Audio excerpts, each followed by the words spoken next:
అసెంబ్లీలో నేడు Hyderabad industrial lands transformation పాలసీపై స్వల్పకాలిక చర్చ జరగనుంది. తెలంగాణ రైజింగ్ 2047 పైన స్వల్పకాలిక చర్చ జరుగుతుందని శాసనసభ కార్యదర్శి రెండ్ల తిరుపతి తెలిపారు. హైదరాబాద్లో 50-60 ఏళ్ల క్రితం పారిశ్రామిక అవసరాల కోసం ప్రభుత్వం పెద్ద ఎత్తున భూములను కేటాయించింది.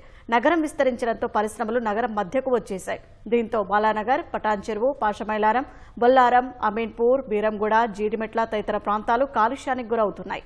ఈ పరిస్థితుల్లో అక్కడి పరిశ్రమలను ఔటర్ రింగ్ రోడ్ అవతలకి తరలించాలని ప్రభుత్వం నిర్ణయించింది.